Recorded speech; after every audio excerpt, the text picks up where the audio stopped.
I'm Tolga. And there's Markus. So my history, I've been working on software projects for about 25 years. Initially like multimedia CD-ROMs and websites, and then a couple of friends of mine started a company called Sulake, where I joined to make Habbo Hotel for about 10 years. Was also the lead designer for Virtual Magic Kingdom for Disney in that company. Then started my own startup in London called Mekilab, where I made 3D printed toys and games. And after that, moved back to Helsinki to work on Next Games, where I've been working as an executive producer and a game designer. Whoop. My name is Markus Montola. I've been working on location-based games for 15 years. In 2009, we wrote a book and published a book called Pervasive Games, Theory and Design, because we already knew how to design this kind of stuff. Then iPhone happened and the playbook was rewritten. I was working on the first mobile location-based MMO Shadow Cities, and after that I've been working on different mobile gaming startups in Helsinki since then. Well, so today's topics. So we're basically going to talk about how we made the original social gameplay for the game. And to get you started, we're going to talk about first, basically explain what the game is. So how many of you have actually played it? Okay, quite a few. Awesome. But for the rest of you, to give some context, then we're going to be talking about the prototyping and pre-production research and things that we did to really figure out what the game was that we wanted to build, and then about some of the designs that we actually landed on. So Walking Dead: Our World, it's a location-based game. It's a single shard MMO world scale where every single one of the players is in the same reality, seeing the same missions. You can persist things on the map, so you can actually put that stuff down. Other people will see it. And you basically play the game by going to these missions that you see around you, kill the walkers, get some collectibles, and become more powerful to go into even harder missions. And this being based on the TV series, it features a lot of the characters from the TV series as collectibles, so you can actually find and play with the actual show cast and get them to be more powerful and help you in the missions, as well as collecting weapons that you can use yourself.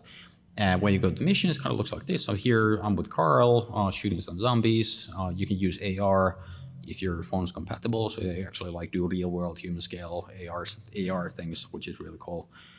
But last but not least, we do a guild system where each one of the players is pushed into a guild very early on during the game where you can chat. But they also has these task boards where you start to create these complete these tasks together collaboratively with the rest of the guild and unlock some of the best rewards, and then get progressively harder challenges as a group to complete. And this actually turned out to be a lot more successful than we thought it would. Where for me as a game designer, basically I've been reading some of the feedback we've been getting on this particular feature, and people are telling us crazy stuff like somebody is biking 30 kilometers every freaking day to complete more missions to actually be able to help the guild advance in the tasks. And a lot of people actually telling that they never quite felt this deeply about collaborative social gameplay in any of the games that they played before, which I think is a really cool achievement for me as a game designer to actually be able to pull it off in a small mobile game. So how did we end up on this and creating a Walking Dead game in the first place? So the previous game we made was called The Walking Dead: No Man's Land, which is a tactical kind of turn-based shooter. Looks a bit like maybe XCOM, but super simplified for mobile. And where we featured similar elements where you were collecting the showcast.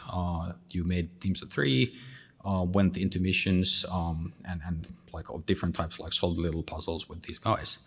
And we're really happy about how this game turned out, and AMC seemed to really enjoy us as well and like the game. And simultaneously, The Walking Dead as TV series is still doing incredibly well. So back when we were starting the project, we were looking at the show and figured that the brand has some true longevity.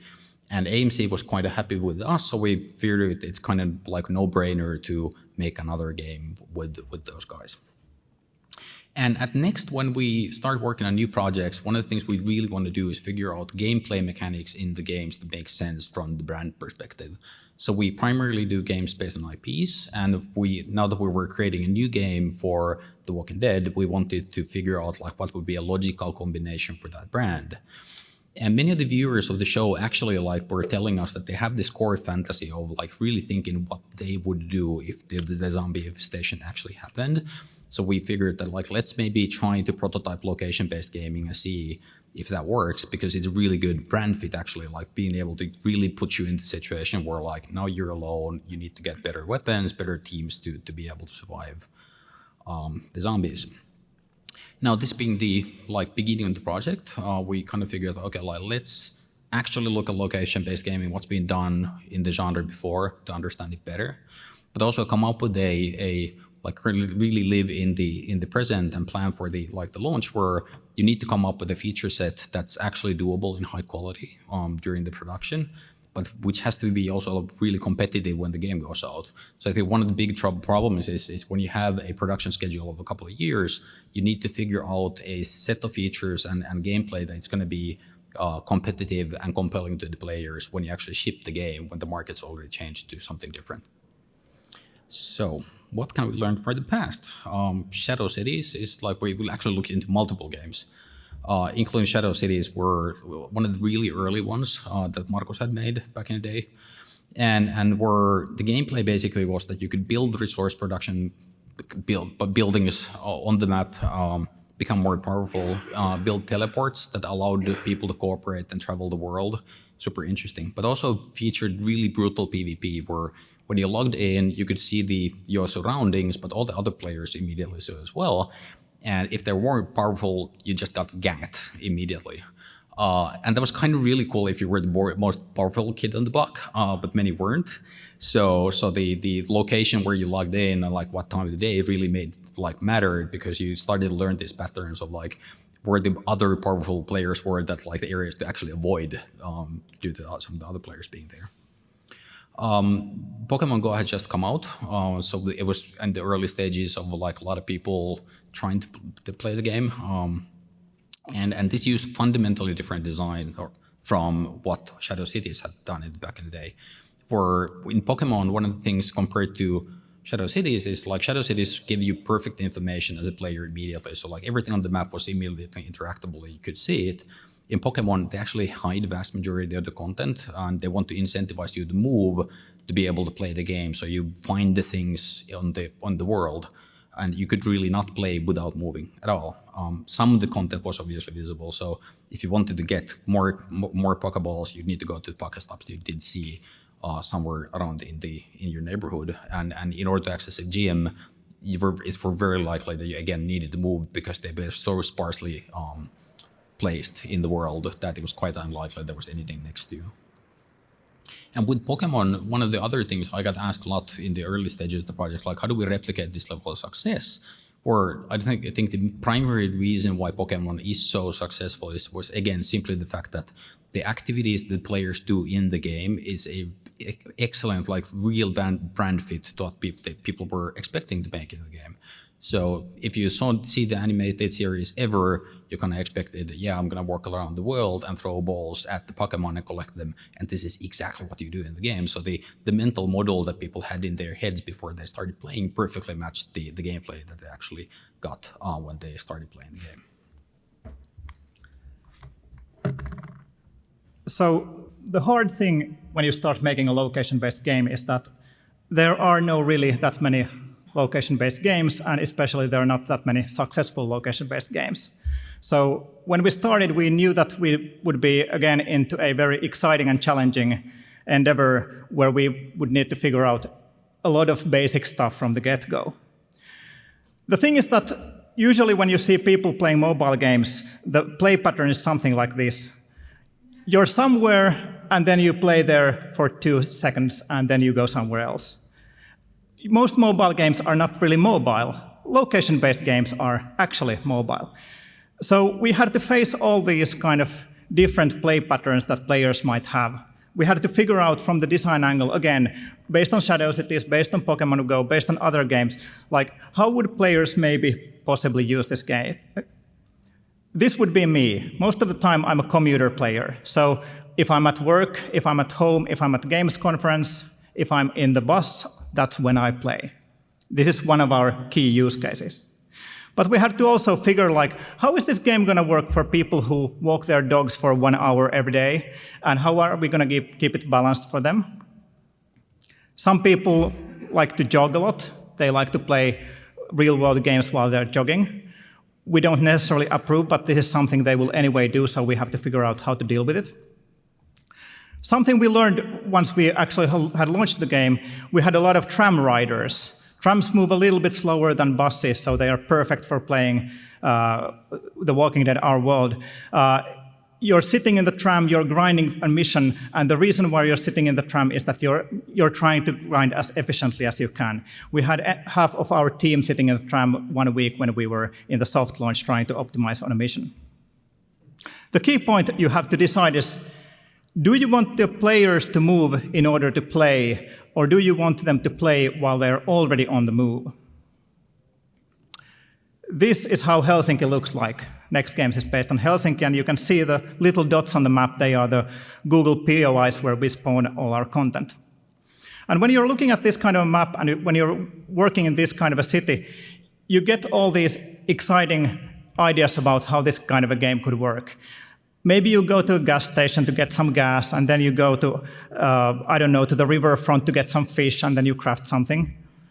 And that's, of course, a very good way of doing a game if you make a full collector game, like, for instance, Pokemon. But we knew that the brand of The Walking Dead is not about assembling collections, it's about something else. It's about survival and fighting and that kind of stuff. So we couldn't really do that. And the reality is that much of the map looks like this. This is Kansas in our world. You can again see the POIs on the few roads that you have there. We couldn't really afford to have the fantasy of going to the gas station to get some gas because, let's face it, we are in the mobile free-to-play market, and mobile free-to-play market is about allowing players to generate value through going through core loop, iterating over the core loop again and again. And if you're in this business, you have to be able to get the player into the core loop and out of the core loop and again into the core loop multiple times during their first session, no matter where they start. And since we were not doing a full collector, we had to make sure that our game was always playable everywhere, and it would be nice and exciting experience no matter where you were. Of course, you can add that kind of frills later, but fundamentally, we had to be a core loop game. So we went back to the basic. Let's forget about the location for a moment, and let's focus on how to make a really great mobile game. Like many other designers, we got highly inspired by the self-determination theory of motivation. If you provide players with competence, if you provide players with autonomy, and if you provide players with relatedness, then they will be highly motivated to play your game. This is one very good recipe for a very good game. Especially, we identified the relatedness as a key USP that we could reach in the game. Other location-based games are also social, but we wanted to focus on guild play. We wanted to focus on the in-client social, because that is very much what the series is also about. It's about pulling together, not apart, as Rick Grimes would say. So, based on this groundwork, we started shaping up these core design pillars. Play everywhere. Wherever you log in for the first time, wherever you log in for the first time on every day, you will get a full and interesting, complete session in there. It's always worth opening the game in the new location. There needs to be enough discovery that I want to see what's surrounding me. We wanted to support couch play. We wanted to make a little bit more traditional game, so we wanted to make sure that people who would be mostly playing at home and at work would have a nice experience nevertheless.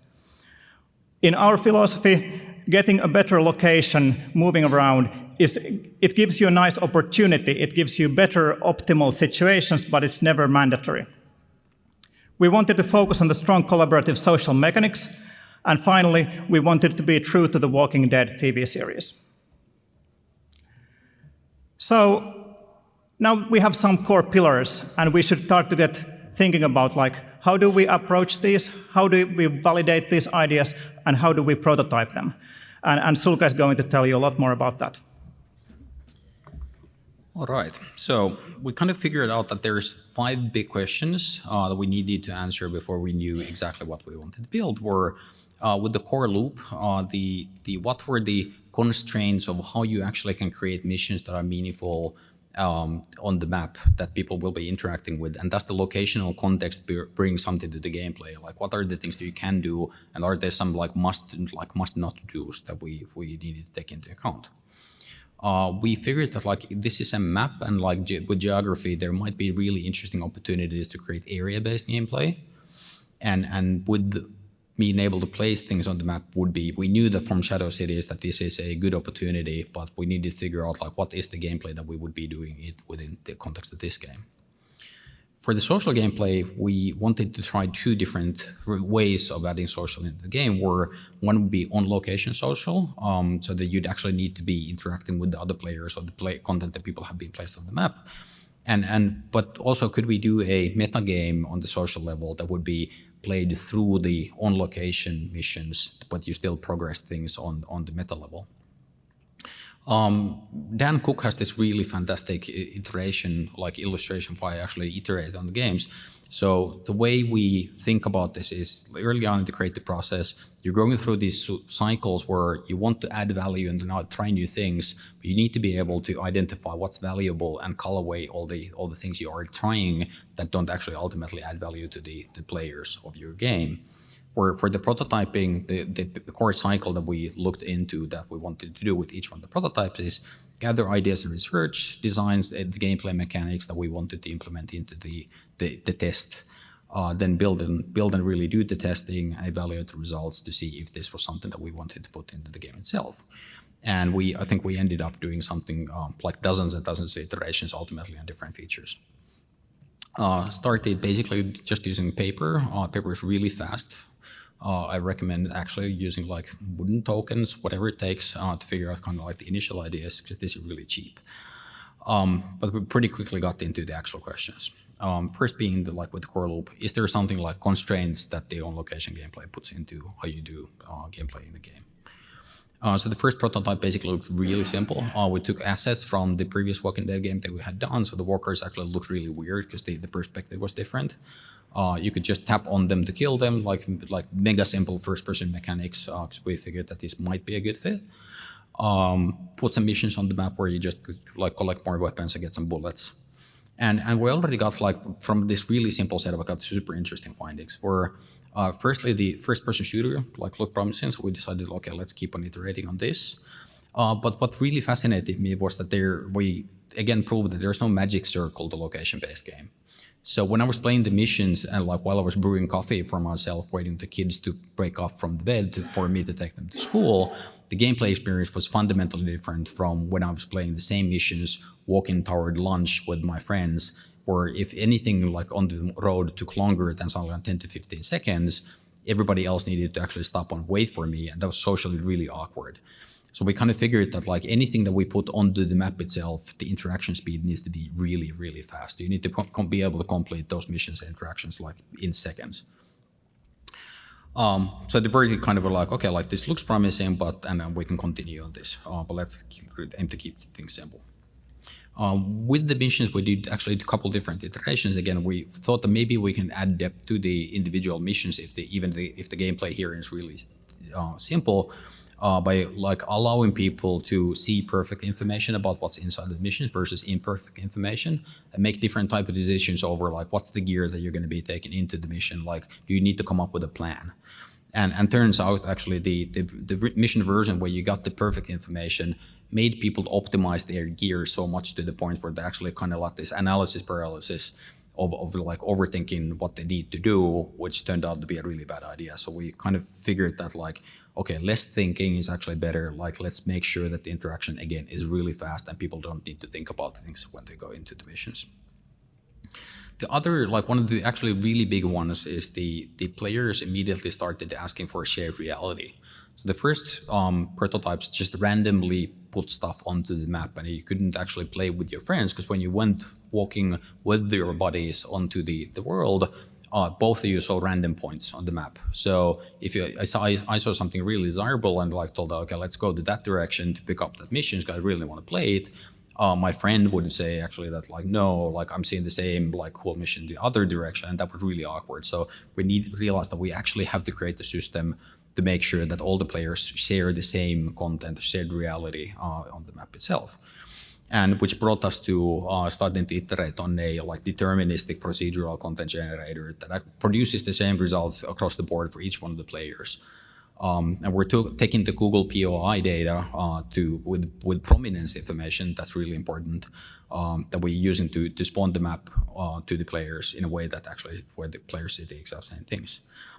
Took many iterations to actually get this right and produce the desired gameplay patterns. The way we're using the prominence is Google actually tells us what are the most important points in the world, and we can place some of the more important content that players are most likely to want to play in points that they're the most likely to visit during their commute during the day. Continuing on the next question, so with the core loop, we wanted to know about the area place gameplay mechanics. So I figured that traveling salesman is a really nice NP hard problem that you can probably gamify in this context. And so we added this like with the missions, we figured out, okay, like the heroes, you can take them, they had movement points, so you go through multiple missions to come up with these chains that became progressively harder, but you got better loot.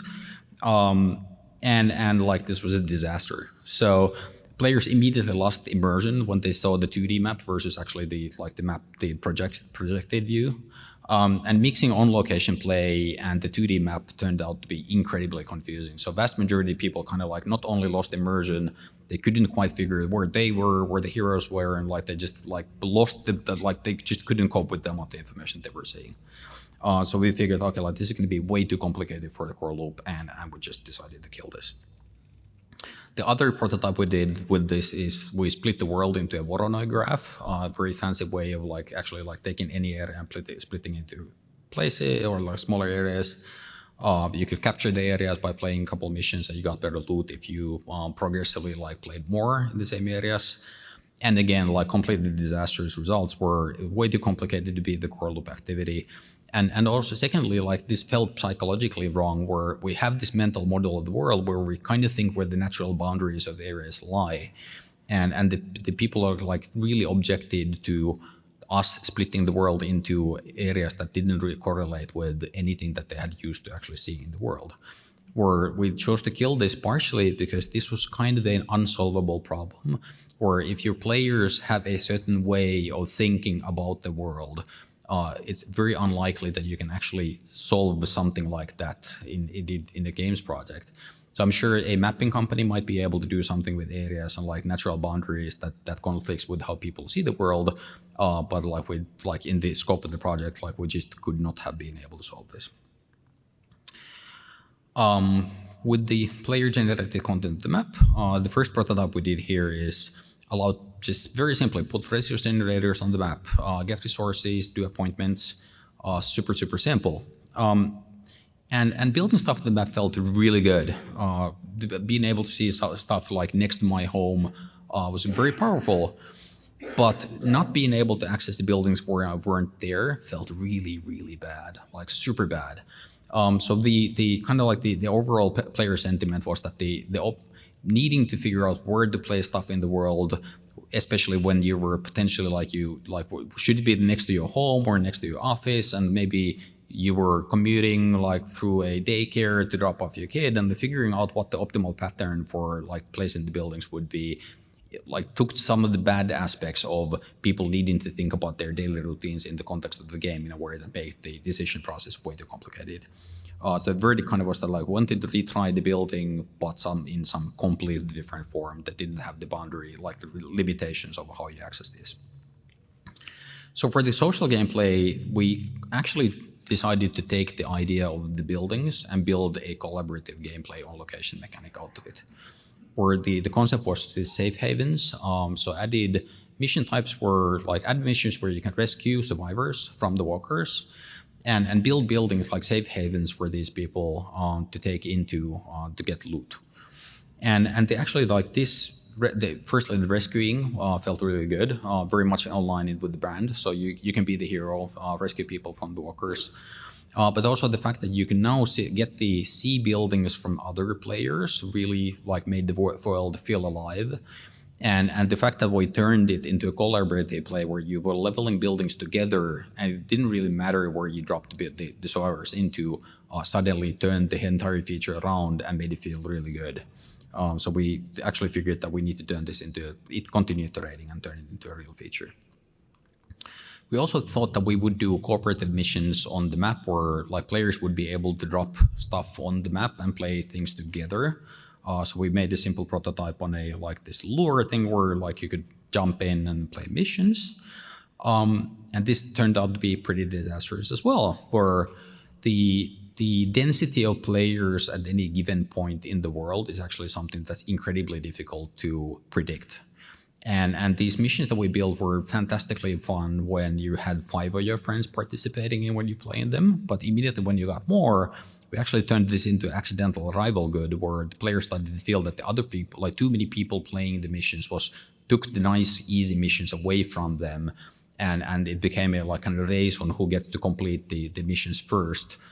So that you could play, and we kind of like understood that okay, like if we want to do anything that you do cooperatively, like with the other players, we would have needed to go to the drawing table and like figure some completely new way of approaching this problem. So we decided to kill this for now. We might do something with this later, but not now. So social. So lastly, the collaborative metagame play with the location-based.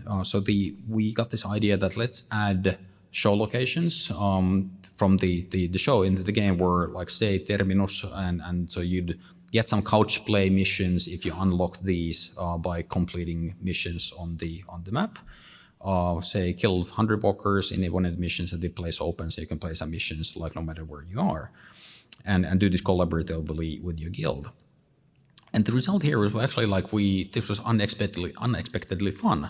So suddenly the progress bars that you got at the end of each one of the missions turned to be the most fun thing in the entire game. Much more fun than like any of the collecting mechanics, like any of the other like finding new things. So we kind of felt that like this has to be something that we expand very significantly in the like and make something much better out of it. And at this point, we kind of felt that we had our 5 answers for the on-location gameplay. We were happy with the first-person shooter and figured that we need to keep this incredibly simple for the core loop on the map to actually be something that people want to engage with.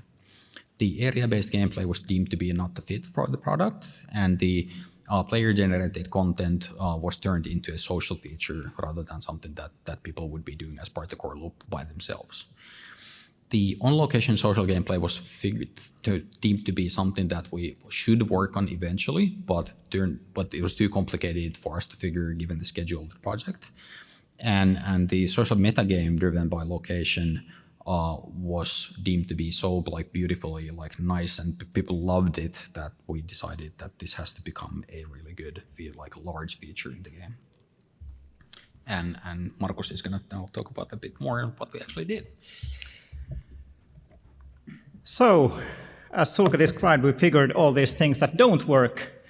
And that's when our pre-production ended and we shifted into the production, trying to figure out like, okay, we gotta do a game now. And the game has to like stay together and be engaging and nice and fun and fulfill all the goals. So let's see what we did. We did what we like to call a bite-sized FPS. So every session is pretty simple. First, you log in and you have a look around. You maybe collect some stuff around you. You look around at the fights around you and you pick a fight. You shoot walkers for 15 seconds. In this video, the player is rescuing a survivor from walkers. And when I say you shoot zombies for 15 seconds, I really mean like 15 seconds, and that often includes the loading times. We really wanted these to be short and snappy and bite-sized. You get some stuff, and then you use that stuff to upgrade. You log in, you have a look around, you collect stuff, you pick a fight, you shoot for 15 seconds, you upgrade. That's really simple. We wanted to make sure that you could do this everywhere. We wanted to make sure that you would see nice things around you while you do this. We wanted to make sure that every time you did this, there would be stuff to play, stuff to collect. We didn't want to ever have any failure sessions when there would be nothing to collect. And our collaboration with the Google Maps has guaranteed that we can actually do this. They give us really nice points of interest everywhere, except for some designated no-play areas like airstrips where we don't want players running around. Upgrading is quite simple. We were doing so many novel things in this process that we wanted to make sure that at least something would be tried and true and we wouldn't need to figure it all out. So basically you collect weapons, you collect heroes, and you collect some other items from the series, and then you level them up just as if you were playing Clash Royale. We want the players to unite with other players. So in the end of the tutorial, you will be offered one guild to join. And the choice is basically join this guild or search more. In The Walking Dead No Man's Land, we have learned already at Next Games that this is the best way we can sort of encourage you to join a guild. Give you one recommendation, 0 decision-making anxiety, and join or don't. We actually intend to be even more aggressive about it in future. We're actually thinking about forcing players into guild. Consequently, 90% of our daily active users are in guilds, and we've learned that the business value in retention, monetization in all respects, the gilded players are so much more valuable for us than the other players that we don't really lose anything if players who don't want to join a guild leave our game. Scavenging is also a big part of The Walking Dead, and we wanted it to be a big part of our core loop as well. So every time you log in, you can see some resource crates around you where you can collect things like energy, you can collect grenades and first aid kits. Some free-to-play games decided to make these kind of resources extremely scarce. They want you to have that one, I don't know, lollipop hammer that you will treasure looking for the impossible mission. We wanted to do this in a completely opposite fashion. In our game, you get collectibles, consumables all the time. However, the caps are very low, so you need to also spend them or you end up wasting them.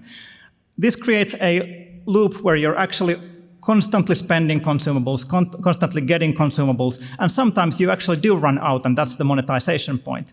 But if you want to if you just walk 100 meters, you will get some more. So even though it's a pinch, it's not that kind of pinch as we usually think of it in free-to-play games.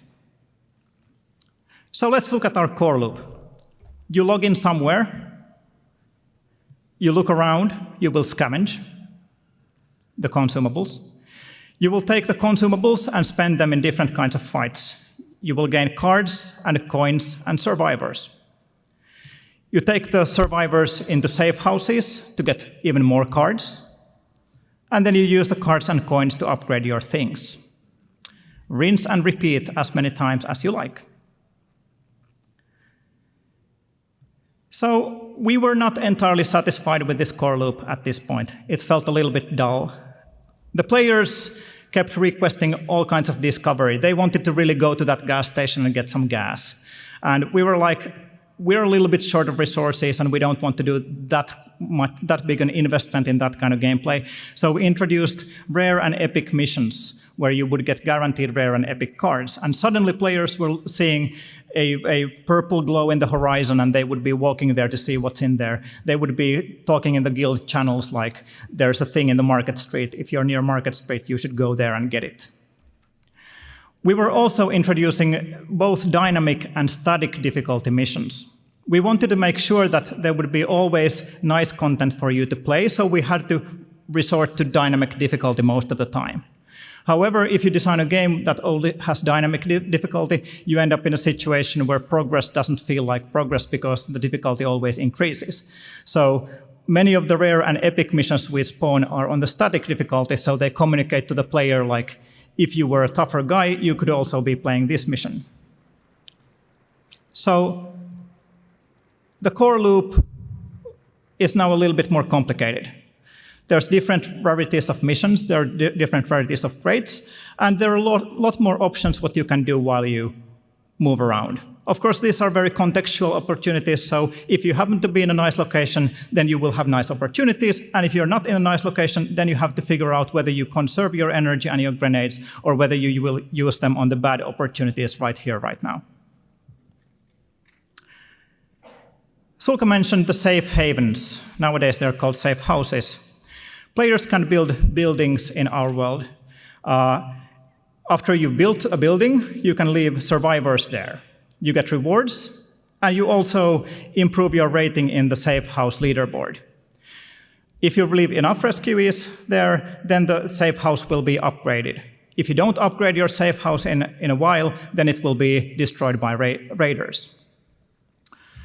We also have different kinds of safe houses that give you different kinds of cards as rewards. So suddenly we are facing a surprisingly complex decision space. You have to figure out whether I want guns or heroes this time, whether it's important for me to upgrade this safe house, whether it's important for me to beat the other guys on the leaderboard to become the leader of the safe house and get improved rewards, or whether it's important for me to save a safe house from destruction. The leaderboards also have a really nice quality of showing that other people are also playing around you. And they create this kind of neighborhood-friendly co-op competitions where someone is a leader in this house and someone else is leader in that house. And if you try to be too greedy about too many safe houses, then you actually can't be a leader in any of them. This is kind of like, we wanted to make the location a social opportunity for you. And this kind of simple, kind of complex game allows for that. Sulka mentioned that we are a single shard game, so we are everything in the world is mostly similar to all the players. So when I can see something cool, I will tell you that it's on the Market Street and go there. However, we wanted to also introduce a feature to facilitate that, and that's why we created a feature called Flare. Flare is a consumable that I can deploy here, and if I deploy a flare here, all my friends in my guild can teleport here for free. This helps us a lot in creating kind of a social dynamic where it's somewhat patronage. It is couch play because I can invite you here while you're, I don't know, ill at home or whatever. It allows virtual tourism. I have been sharing Moscow Center several times this week because I want to tell everyone that I'm here. And when we get to the deeper social tasks, the Flare allows for added coordination. So the core loop. Let's add some exploration. So you have different kinds of safe houses. Now it's starting to become a little bit of a resource management game. You have this one survivor and you have 5 safe houses around you, and then you're trying to figure what to do with this guy. And the way we built the thing is that it's mostly cooperative, so everyone is benefiting from this friendly competition, but the guys who are playing most actively and making smartest choices are benefiting even more. It's also not a very serious game. The benefits that you get from leaving your survivors into better safe houses are actually quite small, but they are nice. So we wanted to make sure that you can't make mistakes, but if you're smart, you can be a little bit better in the game. Also, we wanted to give an alternative to the walking and discovering, which is the teleportation. So now you can ask your guildmates to flare you somewhere, or you can share something that you find and flare others to there. You can share the location opportunities to other players. It looks nicer now, the core loop, but not nice enough just yet. Remember this, Sulka showed this and said that nothing felt as good as seeing the bars progress after a battle, and this is very much true. This was a very good prototype for us, and based on this simple progress bar system, we wanted to develop something a little bit more sophisticated and, let's be honest, a little bit more complicated. So this is a guild board.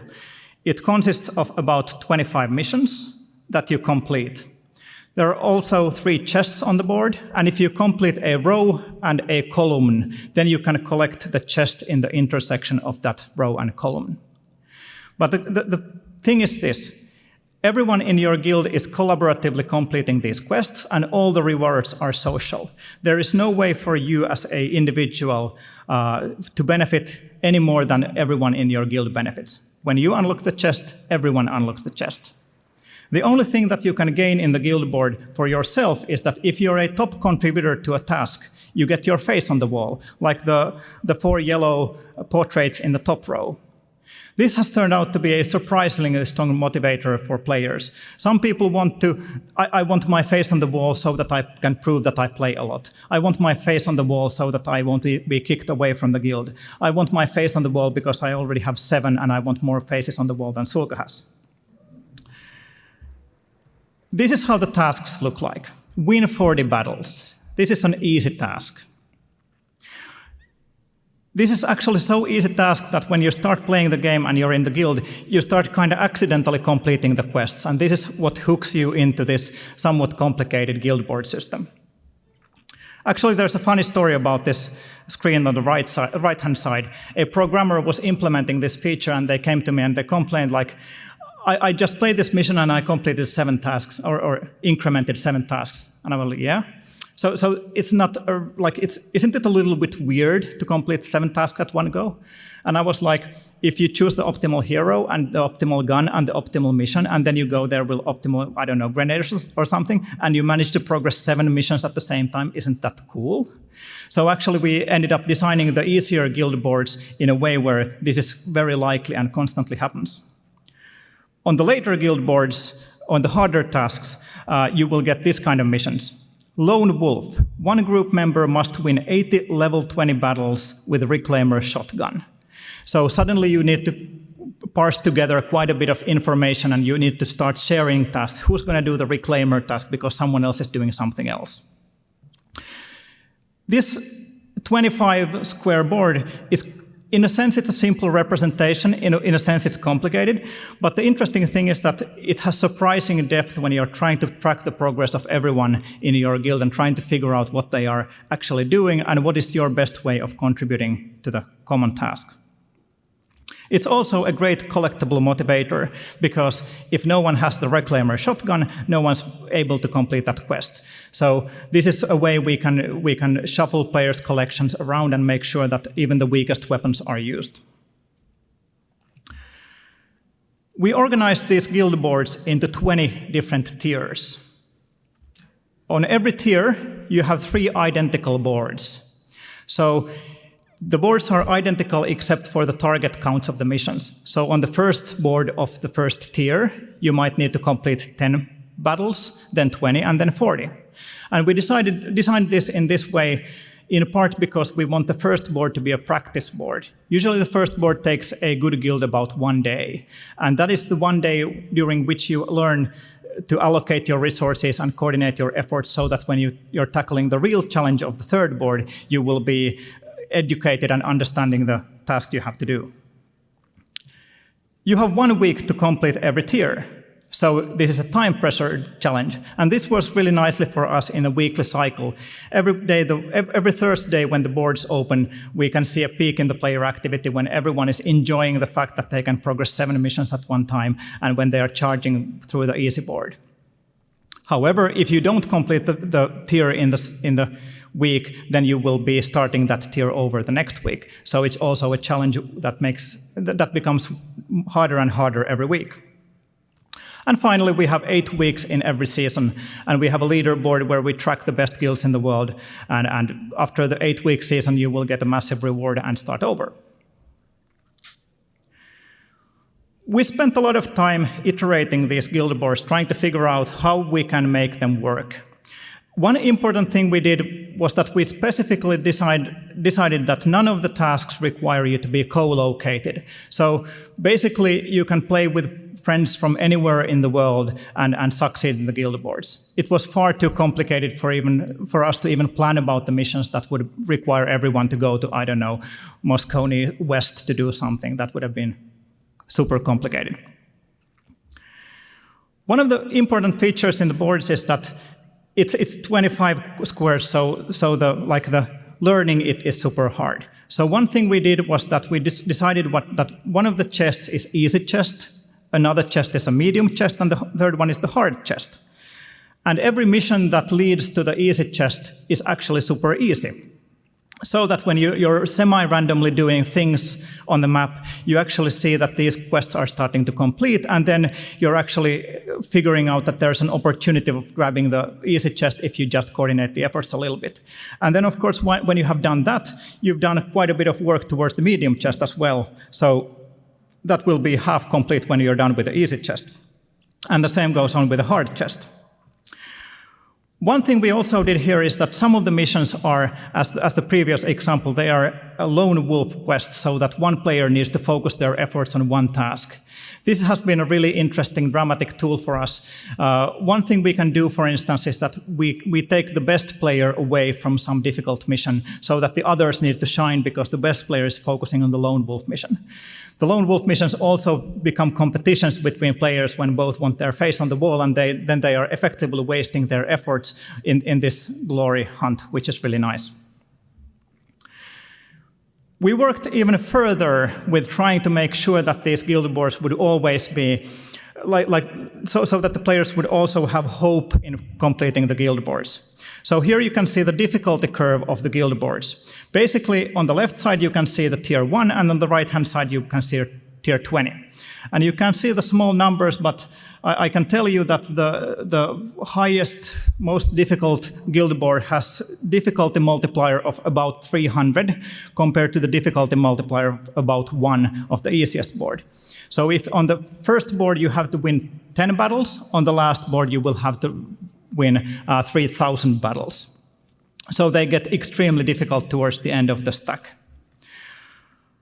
It was hard for us because players were getting stuck on the boards, and then your social dynamics start to go awry, because when you lose hope, then there's nothing fun in the game anymore, and then some people stop playing, and then it gets even harder to progress.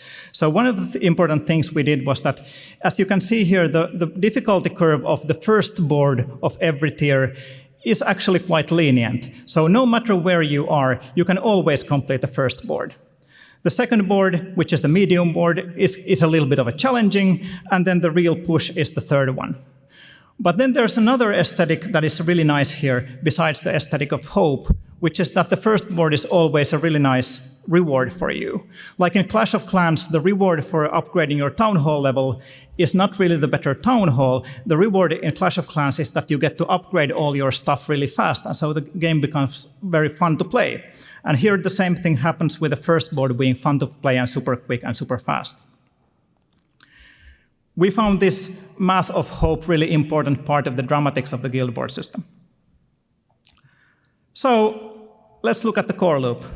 It was a little bit complicated already, but then there are different kinds of missions that you have to do. And you have to start optimizing not only between the rare missions and the safe house that you want to save. You have to also start to coordinate with your friends, and you have to start to figure out which are the best ways for me to contribute in these guild quests.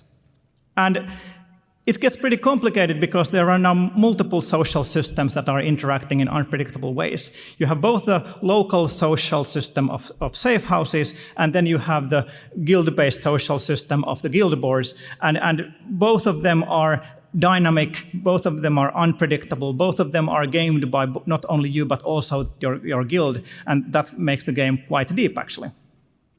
Of course, every game gets stale over time, so we also added some token events, so sometimes you want to go somewhere even to get this week's special mission tokens.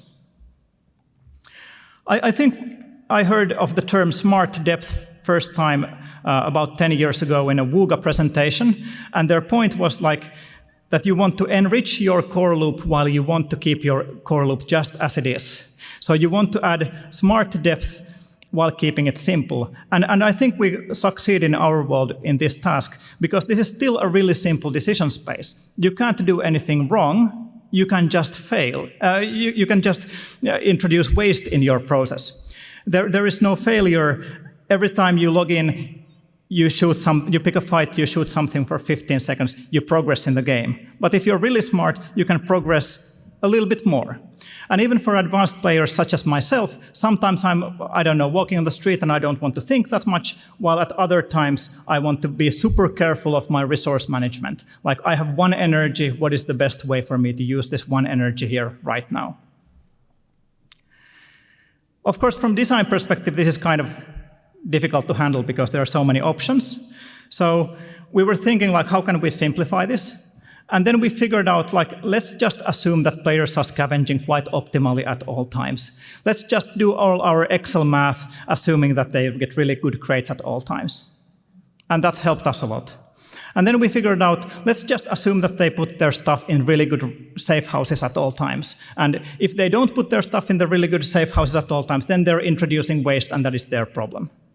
And then we figured like, let's assume they win all the battles. So we don't need to think about the difficulty in terms of economy design. Of course, we think about difficulty a lot, but in terms of economy design, you always win. And since location is just an opportunity, even the teleport flare feature is just like, we just assume that you have really good opportunities at all times. So from economy design perspective, this is how our game looks like. Time equals progress. And it's modulated by skill and effort, so the player can introduce some waste if they are not ideal. And of course, no one is ideal. But at the same time, it's still the social fantasy of The Walking Dead, surviving by pulling together and not apart. So, time to start getting into actual takeaways. So looking at the core pillars that we set early on in the project we wanted to achieve, we feel that we pretty much nailed all of these. You can play the game pretty much everywhere. It's always worth opening the game when you've moved.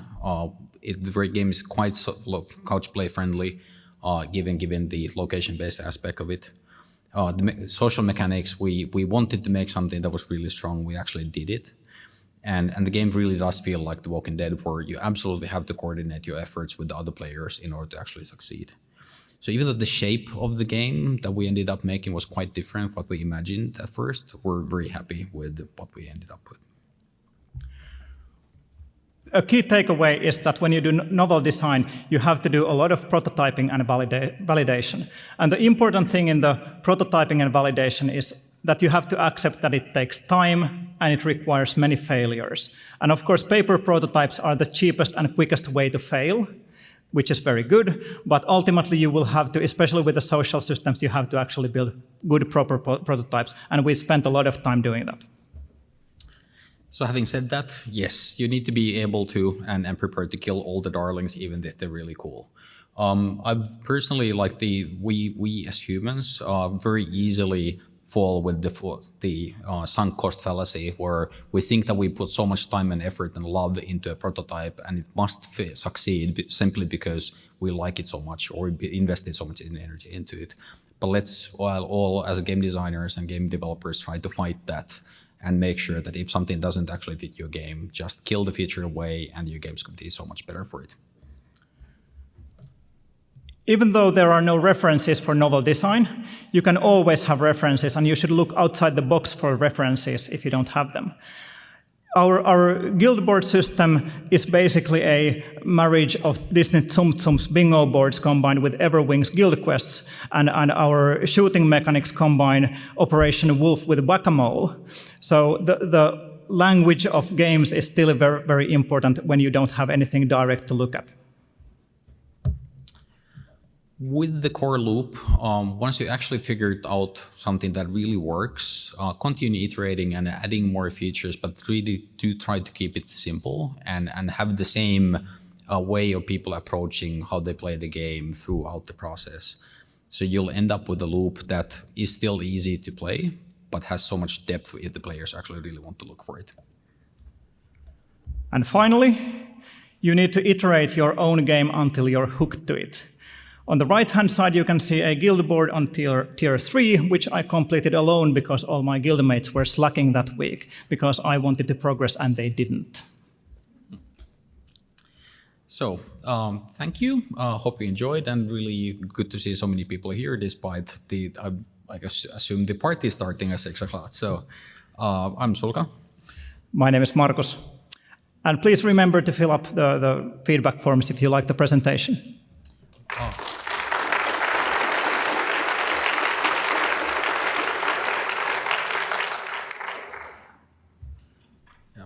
I assume we might have time for like maybe one question.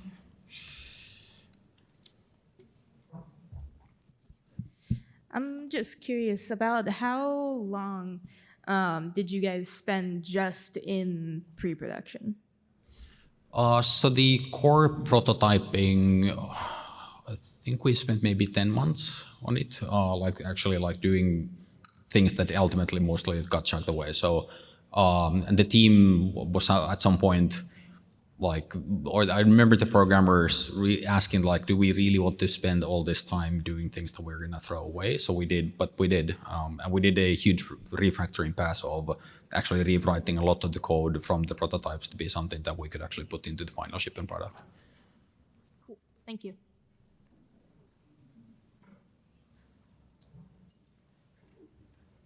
Cool. I guess that's it. Thank you. Okay. Thanks again. Never work on a location-based game, so maybe my question will be dumb, but did you see some changes in players' behavior based on climate, or like warm countries or during the season? And did you make some adjustment with events or stuff like that, or rules based on level design to accommodate that? We are internally debating on how much those effects influence our game. Personally, I know that when my hands freeze, I stop playing. So in order to accommodate players like me, we have done some increase in the couch play lately to accommodate for the winter, but we don't really know conclusively. Yeah, the other thing to keep in mind is the geography of the world is fundamentally different depending where you go. So one of the features of Helsinki is that the city blocks are huge. So the number of buildings that you actually see at any given point is actually not that big because the buildings are so big. But if you open the game in India, like in typical Indian cities, the game has to load about 5,000 buildings because they're all very small. So the way we've built as humans have built the system in which we're living is so fundamentally different that if you want to design a game that actually works across the globe, it's not only the like how warm it is somewhere, but there's so many aspects that you actually need to look into, and like you need to play and teleport around the world, look at how the game works across the globe, and so it's very complicated to actually isolate any one thing that would make a difference to the players depending where they are. Thank you.